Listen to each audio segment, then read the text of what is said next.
आम Nepali television हेरिरहनु भएका सम्पूर्ण दर्शक वृन्दहरूमा यो योगी मधुसूदनको तर्फबाट नमन गर्न चाहन्छु। हामीले अन्तरङ्ग जगत र त्यसभित्र भएका योग र त्यसले पार्ने हाम्रो जीवनमा प्रभाव आदि इत्यादिको बारेमा चर्चा गर्दै आइरहेका थियौँ र ती चिज के हो र ती कहाँबाट हाम्रो जीवनमा त्यस्ता प्रकारका भावहरू उत्पन्न हुन्छन् र कस्तो प्रकारको हामीले आहार शैली, विहार शैली, विचार शैली र व्यवहार शैलीहरू त्यसमा जोडिन पुग्दछन्। यी यावत चिजहरूमा हाम्रो जिज्ञासा यदि गएन भनेदेखि तबसम्म हामी के गर्न सक्छौँ त भन्दाखेरि यी चिजमा बोध गर्न सक्दैनौँ। यी चिजमा बोध गर्नु नै जीवनको एउटा अन्तरङ्ग योग अर्थात् अन्तस्करणको समाहित चित्तवृत्ति अर्थात् समचित्तवृत्ति, यो चिजलाई हामी साधनाद्वारा प्राप्त गर्न सक्दैनौँ। त यस्तै आजको विषयवस्तु के छ त भन्दाखेरि आहार शैली र वृत्त र रोगहरू।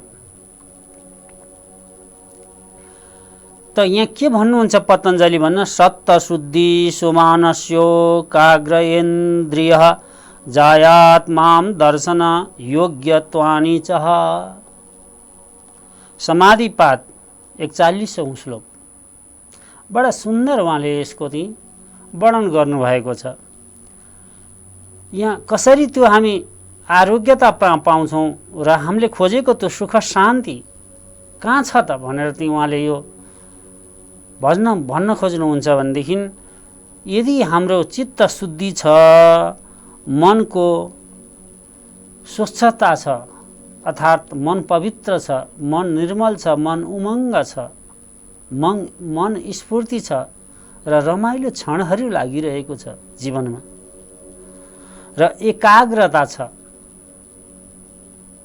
धेरै मन स्थिर छैन, मन एकाग्र एकचित्त भएको छ र मन शान्त छ। यस्तो अवस्था र इन्द्रियहरूलाई चाहिँ निग्रह जित्नु भएको छ अर्थात् इन्द्रियहरू चाहिँ तपाईको वशमा छ, इन्द्रियहरू छाडा छैनन्, इन्द्रियमाथि तपाईको लगाम छ र जहाँ पाए त्यतैतिर चित्त दौडिने र इन्द्रिय चाहिँ त्यो भोग विलासमा आकर्षित भइदिने यस्तो अवस्था पनि छैन। र अब यति चिज हाम्रो जीवनमा प्राप्त भयो भने के हुन्छ त भन्दाखेरि अब स्वतः ही आत्मा दर्शनम, त्यो साक्षी भाव प्राप्त हुन्छ अर्थात् द्रष्टा भाव प्राप्ति हुन्छ। बस यति चाहिँ तपाईले चाहिँ आफ्नो जीवनमा त्यसलाई बोध गर्नुहोस् र त्यसलाई आफ्नो साधना बनाउनुहोस्। अनेक प्रकारका चित्तवृत्तिहरू छन् र त्यसका बारेमा हामीले चाहिँ चर्चा गर्दै आइरहेका थियौँ र यो यहाँहरूको जीवनमा पनि ती अनेक प्रकारका भावहरू, अनेक प्रकारका इच्छा आकाङ्क्षाहरू, महत्त्वाकाङ्क्षाहरू, योजनाहरू आदि इत्यादि, योजनाहरू, भविष्यहरू इत्यादि विषयमा सदैव हाम्रो चाहिँ चिन्ता जान्छ अर्थात् त्यतातिर आकर्षित गरिदिन्छ। त्यो एक प्रकारको सत्ता छ र त्यही भविष्यको सुरक्षित र भविष्यलाई सुरक्षित गर्ने हेतुले हामी अनेक प्रकारका त्यो चित्तवृत्ति र चिन्तनहरू र चिन्तन गर्ने शैलीहरू, आचरणहरू र कर्मवृत्तिहरू, कर्महरू र सङ्ग्रहहरू त्यो चाहिँ सत्य होस् असत्य होस् जसरी पनि ती चिज प्राप्त गर्न चाहन्छ। यस्तो प्रकारको मनको त्यो एउटा मनोविज्ञान छ। यसलाई यसरी बुझौँ, यस्तो प्रकारको हाम्रो दैनिक दिनचर्या अर्थात् दशा छ, दशा र दिशा। जब दिशाको बोध हुँदैन, दशा अर्थात् स्थिति त्यो थिर हुँदैन। बडा रमाइलो प्रसङ्ग छ। त यी चिजलाई चाहिँ तपाईले चाहिँ त्यो पवित्र गर्नको लागि के गर्नुपर्छ त भन्दाखेरि पहिला सर्वप्रथम आहार शैलीमा सुधार गर्नुहोस्। यदि आहार शैलीमा सुधार गर्न सकिएन भनेदेखि त्यसैले ती के गरिदिन्छ त भन्दाखेरि हाम्रो शरीरमा त्यसले विभिन्न प्रकारको जस्तो प्रकारका भोजनहरू हामी ग्रहण गर्छौं त्यस्तै प्रकारका भावहरू, त्यस्तै प्रकारका चिन्तनहरू र त्यस्तै प्रकारका कर्मशैलीहरू हाम्रो जीवनमा त्यसले प्रभावित बनाइदिन्छ र त्यहाँबाट हामीले ती चिजहरू पाइरहेका छौं र त्यो थियो हाम्रो भोजनको शक्ति। त्यसो भएको हुनाले हाम्रा ऋषि महर्षि के भन्नुहुन्छ भने आहार शुद्ध, आहारमा शुद्धता ल्याऊ है, त्यो आहारमा विशेष जोड देऊ। अहिले मेडिकल साइन्स पनि त्यो चिजमा बडा जोड दिएर बोलिरहेको छ। शरीरमा चाहिने न्युट्रिसन जति क्यालोरी र हाम्रा ऋषि महर्षिहरू के भन्नुहुन्थ्यो त भने शरीरमा जति चाहिने ऊर्जाहरू त्योभन्दा अधिक दिनु, शरीरलाई विषम परिस्थितिमा बनाउनु, शरीर मात्रै होइन यहाँ मनलाई पनि अस्थिरता बनाउनु अथवा मनलाई पनि विक्षिप्तता बनाउनु हो, तन र मन दुवैलाई बिगार्नु हो। त्यसो भएको हुनाले त्यो आहार शैली र त्यो वृत्तिमा के सम्बन्ध छ त, यो एउटा जिज्ञासा छ। र यदि हामी जस्तो प्रकारको आहार गर्छौं, जस्तो सात्विकी राजसी तामसी त्यस्तो प्रकारको आहार र सात्विकीले सत्व गुणतिर लैजाने, समतिर लैजाने र राजसीले दुवैतिर तामस र सत्वतिर दुवैतिर आकर्षित गरिदिने र तामसी जुन हाम्रा आहार शैली अथवा भोजनहरू छन् त्यसले अत्यन्त तमो गुण प्रदान गर्ने, अहंकार आदि वृत्तिलाई त्यसले प्रशय दिने अथवा बढावा गरिदिने। यदि हामी ती तामसी भोजन ग्रहण गर्छौं भने हाम्रा त्यो बुद्धि विवेक र त्यो ज्ञानको ढोका चाहिँ पुरै बन्द हुन्छ भनेर भन्नुहुन्छ। तामसी भोजनमा त्यस्तो प्रकारको शक्ति छ जसले तपाईलाई त्यो उज्यालो प्रकाशतिर आउनै दिन। किन यहाँ तमो भन्यो, तमोको अर्थ हो अन्धकार,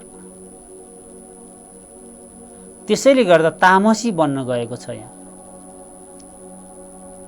अर्थात् हामीले गरेका भोजनहरू त्यो तामसी हामीलाई अन्धकारतिर आकर्षित गरिदिने खालका छन्, बलात् जबरजस्त त्यतातिर के आकर्षित गरिदिनेवाला छन् त भन्दाखेरि वृत्ति, त्यो अन्तस्करणमा रहेको हाम्रा अनेक प्रकारका भावहरूलाई चाहिँ त्यतातिर आकर्षित गरिदिन्छ र त्यस्तै प्रकारको चाहिँ सोच्न र चिन्तन शैलीहरू दिनचर्याहरू चाहिँ त्यहाँबाट चाहिँ हामीलाई चाहिँ मलजल पुगिरहेको हुन्छ, त्यहाँबाट बल पुगिरहेको हुन्छ। जस्तो प्रकारको भोजन गर्छौं त्यस्तै प्रकारको चिन्तन शैलीहरू, त्यस्तै प्रकारका कर्म सम्पादनहरू, कर्मवृत्तिहरू, त्यस्तै प्रकारका आचरणहरू, त्यस्तै प्रकारका ती अभिव्यक्तिहरू, त्यस्तै प्रकारका क्रियाकलापहरू आदि इत्यादि त्यतैतिर आकर्षित गरिदिने भएको हुनाले गर्दा त्यो तामसी भोजनको बारेमा यदि हामी सचेत हुन सक्दैनौँ भनेदेखि अब हाम्रो जीवनमा त्यो सुख शान्ति, जो हामी सुख र शान्तिमा रहन चाहन्छौँ, त्यो शान्तिको अनुभूति गर्न चाहन्छौँ, त्यो शान्तिलाई प्राप्त गर्न चाहन्छौँ, अर्थात् त्यो आनन्द प्राप्त गर्न चाहन्छौँ, त्यो कोसौं टाढा छ है, धेरै टाढा छ। यो नितान्त उल्टो बाटो हुन्छ, यहाँबाट सम्भव छैन। अब त्यसो भए के गर्ने त, बडा समस्याको कुरो आयो। अब हाम्रा आहार शैलीहरू यस्तै छन्, यस्तैमा हामीलाई मिठो लाग्छ, यस्तैमा हामी रमाउँछौँ, यस्तै प्रकारको हाम्रो त्यो सनातन चल्दै आइरहेको छ। हाम्रा बाबुबाजे पुर्खा आदिले यस्तै प्रकारका भोजन खाँदै आए र यस्तैमा हाम्रो बानी बस्यो, हाम्रो जिब्रोको स्वाद त्यतैतिर आकर्षित हुन्छ। कसरी त्याग्ने, बडा रोचक प्रसङ्ग छ, त्याग्न सकिँदैन। त यहाँ के भन्ने खोजिएको त भन्दाखेरि विषय विपर्यक अर्थात् आहार शुद्धौ, जुन प्रकारको भोजन खाइन्छ हामीले त्यसले जीव आलस्य बनाइरहेको छ, अल्छी बनाइरहेको छ, अत्यन्त नकारात्मक भाववृत्तिहरू आइरहेको छ मनमा। हेर्नुहोस्, यो बडा सुपर साइन्स छ, ध्यान दिएर सुन्नुहोस्। यो सामान्य विषय छैन, बडा गहन विषय छ र अप्ठ्यारो पनि छैन, सजिलो पनि छ। त यी चिजहरूमा जब हामी विशेष प्रकारले ध्यान दिँदैनौँ तब हाम्रा मनोवृत्तिहरू त्यो आसक्तितिर अर्थात् संकीर्ण र त्यो स्वार्थमा नै चुर्लुममा डुबेर बसिरहने छ र त्यहाँबाट कहिले पनि त्यो मुक्ति पाउनेवाला छैन, त्यहाँ उम्कन सक्दैन। यस्तो प्रकारको त्यो परिदृश्यहरू, त्यो घटनाहरू, परिघटनाहरू हाम्रो जीवनमा छ। त यहाँ के भन्न खोजियो त भन्दाखेरि जुन हामीले दुःखको अनुभूति अर्थात् सुखको अनुभूति, आनन्दको अनुभूति जे गर्यौँ त्यो कहाँबाट प्राप्त छ त भन्दाखेरि त्यो स्वयं आफैभित्रबाट प्राप्त छ भन्ने कुरो प्रष्ट भयो। यी चिजबाट हामीलाई त्यो प्रष्ट बोध के हुन्छ त भन्दाखेरि यी चिजमा हाम्रो ध्यान गएन भनेदेखि हामीले खोजेको, हामीले चाहेको जस्तो त्यो परिस्थिति र परिणाम प्राप्त गर्न सक्दा रहन्छौँ। त्यसको लागि अयोग्यता हुँदो रहेछ हाम्रो।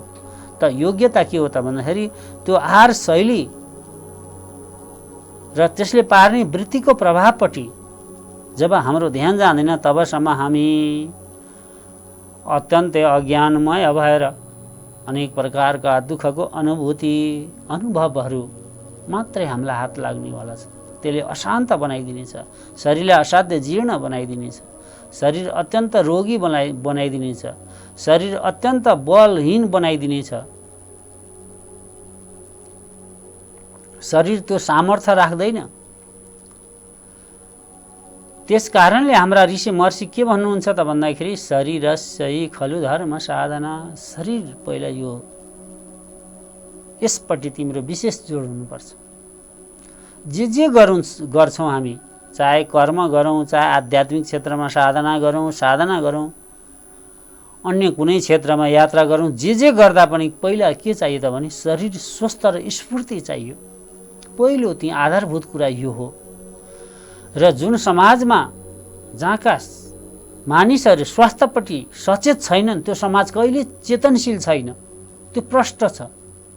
र प्रष्ट अभिव्यक्ति दिनुहुन्छ हाम्रा महर्षिहरू। जहाँका मानिसहरू स्वास्थ्यलाई ध्यान दिँदैनन्, सङ्ग्रहलाई बढी ध्यान दिन्छन् भने त्यो समाज अत्यन्तै अज्ञानी छ र ज्ञानहीन छ। किन त भन्दा स्वस्थ भए त्यस्ता धन सङ्ग्रह जीवन पर्यन्त गरिरहन सकिन्छ भने अस्वस्थ भए गरेको धन सङ्ग्रह पनि त्यो उपचारमा खर्च हुने भएको हुनाले गर्दा यहाँहरूले यो आफ्नो जीवनमा अर्थात् यत्र तत्र सर्वत्र यो देखिरहनु भएको छ। जीवनमा मरी दुःख गर्यो, खाइ नखाइकन, सुती नसुती, समयको कुनै पाबन्दी नराखेर एकत्व धन सङ्ग्रहको लागि हामी अग्रसर हुन्छौँ। तब त्यो शरीर जीर्ण, असाध्यै त्यो आहार शैलीहरू नमिल्दा अथवा विहार शैलीहरू नमिल्दा शरीर नितान्त जीर्ण भएर जान्छ। अब कमाएको धन सम्पत्ति अब त्यो औषधि उपचार गर्दैमा स्वाहा हुन्छ। त के अर्थ राख्यो यसले? पहिला तपाईँ सुरुमा अत्यन्तै कठोर परिश्रम गरेर सङ्ग्रह गर्नुभयो, जोडजाड गर्नुभयो, अब शरीरको लागि भनेर खर्च गरिदिन थाल्नुहुन्छ। कुरा त प्लस माइनस अनन्त गते अन्तमा गएर चाहिँ के भयो? हात लाग्यो शून्य हो। यस्तो वृत्तिमा सदैव ती हाम्रा प्राणीहरू, मानव जगतहरू, अझ सबै प्राणीमा यो लागू हुँदैन, मानवमा चाहिँ यस्तो वृत्ति देखिन्छ। सबै प्राणीहरू त्यो आफ्नो स्वस्थताको लागि त्यो सचेत छन्, जुनसुकै हुन्, जीव जन्तु कीट पतङ्ग आदि इत्यादि आफ्नो शरीरको लागि कोही पनि हस्पिटल गएको देखिँदैन, न हस्पिटल नै उपलब्ध छ। तर पनि आफ्ना त्यो स्वास्थ्य सम्बन्धीमा ती जसमा चेतना छैन भनिएको छ ती पनि आफ्ना शरीरपरि सचेत छन् भनेदेखि हामी त मानव हौँ। तर मानवमा त्यो ज्ञान किन भएन? मानवले किन त्यसरी सोच्न सकेन? कि मानवमा धेरै जिम्मेवारी भएर त्यस्तो भएको, कि धेरै व्यस्तता भएर भएको, जसले आफ्नो शरीरपट्टि पनि ध्यान दिन सक्दैन। त यही चिज चाहिँ के छ त भन्दाखेरि यहाँबाट जोड दिएर पतञ्जलि भन्नुहुन्छ कायेन्द्रिय निधि, कायेन्द्रिय सिद्धि र शुद्धि क्षय तह पसह। त्यो शुद्ध र अशुद्ध र शरीरका इन्द्रियहरूलाई कसरी स्वस्थ राख्ने, कसरी सफा राख्ने र त्यसलाई चाहिँ कसरी चाहिँ बलशाली बनाउने आदि इत्यादि जो ज्ञान हुँदैन अर्थात् त्यस्तो प्रकारको साधना हुँदैन, त्यस्तो प्रकारको तपस्या मानिसमा हुँदैन भनेदेखि धिक्कार छ त्यस्ता मानिसहरू जसले आफ्नो शरीरकापट्टि पनि ध्यान दिन सकिरहनु भएको छैन। धिक छ भन्नुहुन्छ, धिक्कार छ।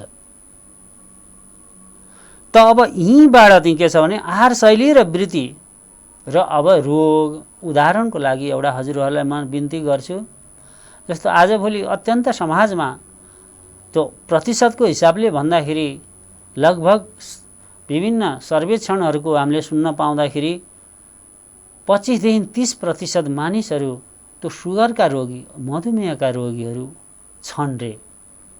अब यहाँ एउटा चिन्तन मनन गरौँ कि त्यो सुगर हाम्रो शरीरमा थियो कि भोजनमा थियो, कि त्यो हाम्रो शरीरमा त्यो सुगर थियो अर्थात् हामीले खाएका भोजनहरूबाट त्यो आइरहेको थियो, अथवा यो रोग हो कि होइन। जस्तो के भनिन्छ त भन्दाखेरि हामीले त्यो आहार शैलीमा विशेष गरी ध्यान दिँदैनौँ। मिठो लाग्यो बढी खाइदिने, रचना यस्ता चटपटाहरू, अति स्वादिष्ट गरिष्ठ भोजनहरू अथवा अम्लादि भोजनहरू स्वादका बसमा बसेर शरीरलाई ध्यान नदिकन खायौँ भनेदेखि त्यो शरीरमा रस, आजभोलि हर्मोन भनिन्छ, ती तत्त्वहरू शरीरमा अधिक हुँदाखेरि चाहिँ के हो त भन्दाखेरि शरीरलाई त्यसले विषम परिस्थिति बनाइदिने, बस यति थियो। त यहाँ मधुमेह के थियो त भन्दाखेरि त्यो रोग नभएर हामीले लिएको भोजनमा अधिक मात्रा त्यो ग्लुकोज थियो। त्यो ग्लुकोज अब नियन्त्रण गर्न पर्नेमा अब के गर्छौँ त भन्दाखेरि त्यो अझ भोजन पचाउने खालका चाहिँ हामी इन्सुलिनहरू लिन थाल्छौँ। आजभोलि मेडिकल साइन्समा त्यो इन्सुलिनका ट्याब्लेटहरू, त्यो सुईहरू आदि इत्यादि बनेका छन् र त्यस्तै प्रकारको माग अनुसार ती बनेका होलान्। अब त्यो भोजन पचाउनको लागि त्यो भोजनमा ती सुधार गर्नुको सट्टा अब दबाई खान्छौँ। अब यो कसरी रोग भयो? जबरजस्त हामीले यसलाई रोगलाई घोषणा गरिदिउँ र हाम्रो आहार शैली र विहार शैलीमा परिवर्तन गर्न चाहेनौँ, बरु त्यो ट्याब्लेटहरू अथवा त्यो इन्सुलिन सुईहरू दिन थाल्यौँ। हेर्नुहोस् त, बडा विचित्र रमाइलो यो परिदृश्य छ, बडा हैरान हुने छ। यति सामान्य ज्ञान पनि हाम्रो जीवनमा छैन। त शरीरमा सुगरको मात्रा बढ्यो, अब भोजन कम गरिदिनुहोस्। तपाईँको शरीरमा सुगर होइन, त्यो भोजनमा सुगर हो, अब भोजन कम गर भन्न खोजिएको हो शरीरले, मात्र यति भाषा थियो। अब आज सुगर 50औं वर्ष लगाएर सुगरलाई चाहिँ तपाईँ बढोत्तरी गर्नुहुन्छ, अब 5 दिनमा त्यो नियन्त्रणमा आओस् भन्ने यस्तो गलत धारणाहरू। 50औं वर्ष लगाएर चाहिँ तपाईँको शरीरमा सुगर जब चाहिँ जम्मा भइरहेको छ भने 2-5 वर्ष त लाग्छ नि। खालि तपाईँले के ध्यान राख्नुहोस् भन्दाखेरि 400 सुगर छ भनेदेखि अब 379मा एक गरेर त्यसलाई झार्नुहोस्। प्रत्येक दिन एक झार्ने तपाईँको देह होस्, अर्थात् एक गाँस भोजन, हिजो गरेको भोजनभन्दा एक गाँस भोजन र सन्तुलित भोजनमा चाहिँ तपाईँले ध्यान दिनुपर्ने हुन्छ। बस यति भएपछि त्यो 1-2 वर्षमा त्यो सुगर आफ्नो ठाउँमा जसरी त्यो बढ्या थियो त्यसरी आउँछ। 5 दिनमा, 10 दिनमा, 15 दिनमा अब त्यो ठ्याक्क लेभलमा आओस् भने जुन यो भ्रम छ, यो भ्रमबाट मुक्त हुनुहोस्। 50औं वर्ष लगाएर सुगर जम्मा गर्नुहुन्छ र हुनुभन्दा बढी देखिन्छ रगतमा। अब 5 दिनमा झार्न खोज्नुहुन्छ। कस्तो प्रकारको अज्ञानता, कस्तो प्रकारको भ्रम महाराज।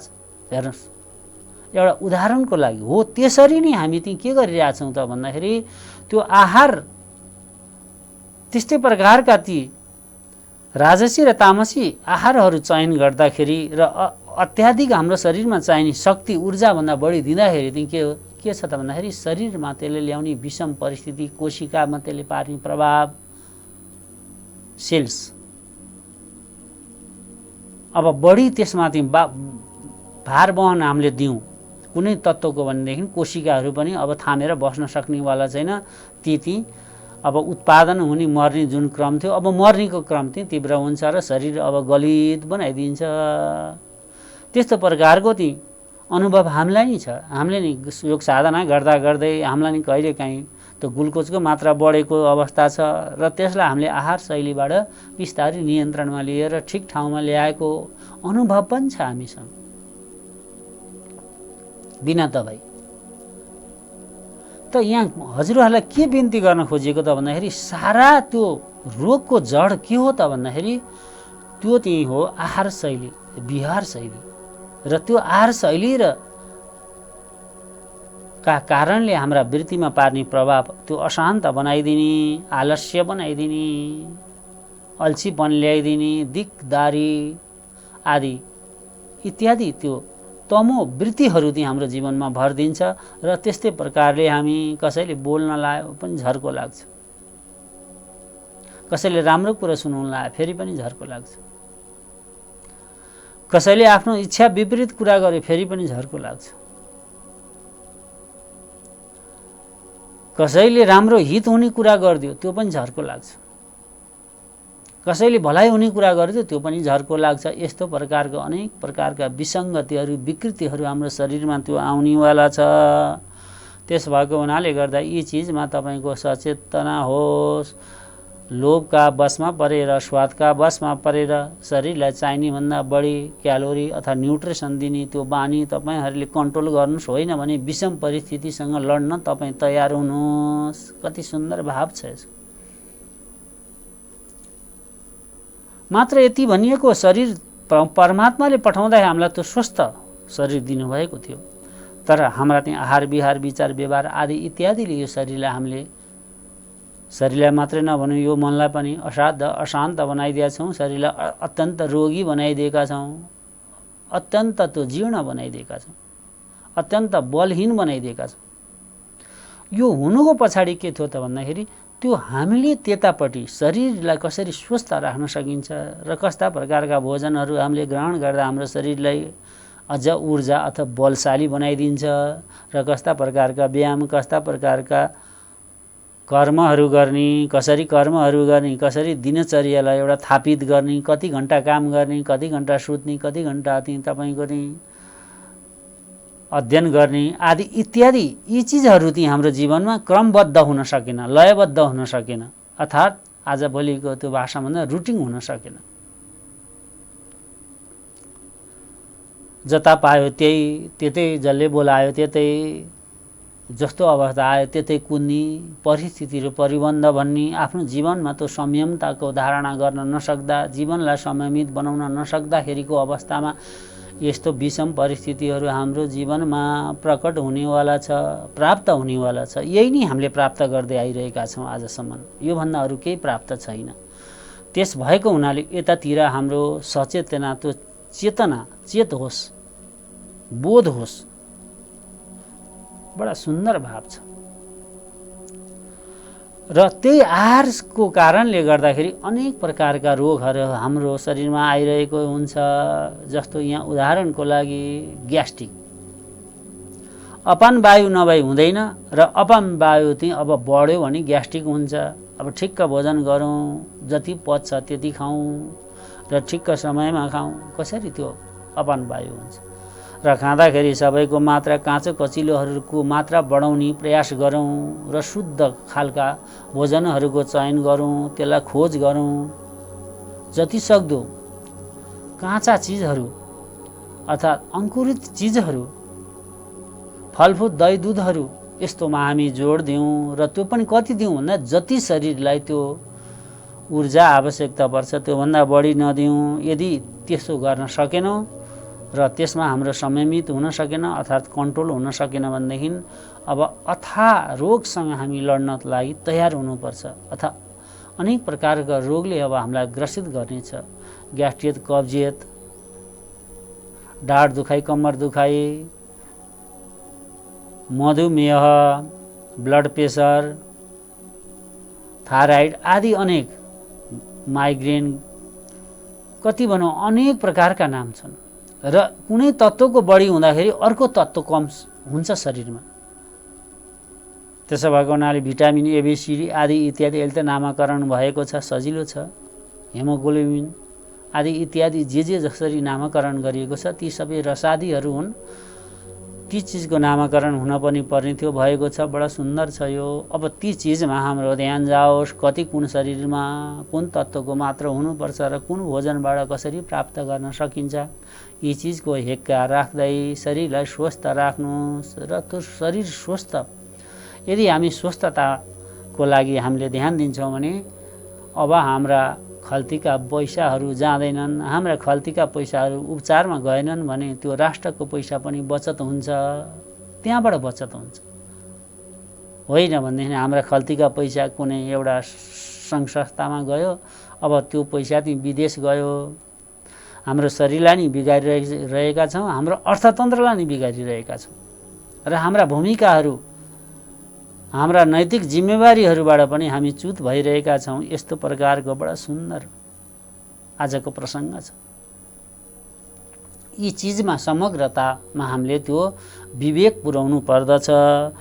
र के भन्नुहुन्छ त भन्दाखेरि युक्ताहार विहारस्य युक्त चेष्टस्य कर्मसु युक्त स प्रावबोधस्य योगो भवति देखः भन्नुहुन्छ, दुःख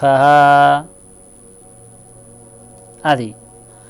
जुन मनुष्य आहार विहार र विचार आदिमा ध्यान पुर्याउँदैन र सुत्न उठ्न आदि यो दिनचर्यालाई चाहिँ ठिक गर्न सक्दैन, अथवा यतापट्टि हेक्का दिँदैन, यतापट्टि असाध्यै चाहिँ तपाईँको गैर जिम्मेवारीपन प्रकट गरिरहन्छ,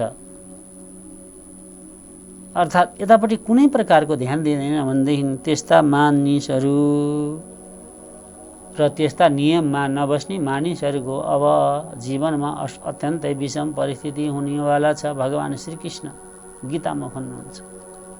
र त्यस्ता मान्छेहरू यदि त्यसमा ध्यान दिन्छ भने त्यो नि योगी हो, यदि ध्यान दिँदैन भने त्यो नि योगी होइन, अर्थात् त्यो नि सामान्य चेतना पनि राख्दैन। यसको दुईटै भावबाट हामी बुझ्न सक्छौँ।